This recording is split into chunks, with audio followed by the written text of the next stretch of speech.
ሞትን የምንፈራው በነገራችን ላይ አንደኛ ስላልተዘጋጀን ነው። እኔ አንዳንድ ቀን በግሌ መሞት ያምረኝና ሆሆ ደግሞ ማላውቀው አገር በድስ ስላለሁ የእውነቴን እኮ ነው እንደው ውሰደኝ ልለው ፈልግና ደግሞ መግቢያዬን ሳላውቅ ቀራርፌ ቁጭ ልበል። ሁለት ነገር እኔ በግሌ ሳልዋሽ ብናገር ሁለት ነገር ይገርመኛል። አንደኛው ቆይተን ከምንበላሽ በጊዜ ብንሄድ፣ ሁለተኛው ደግሞ ሄደን ደግሞ መግቢያችን መች እናውቀዋለን። ይሄ ሁልጊዜ ጥያቄ ነው።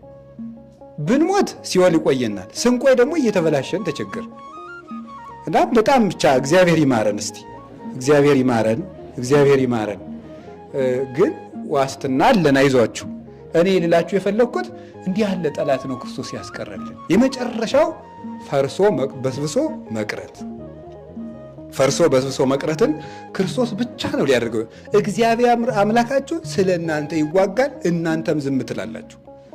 እግዚአብሔር አምላካችሁ ስለ እናንተ ይዋጋል ማለት እናንተ ዝም ትላላችሁ ማለት ይሄን ሰው ሊያደርገው አይችልም።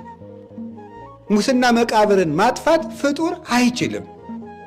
ይሄ ክርስቶስ ብቻ ያደረገልን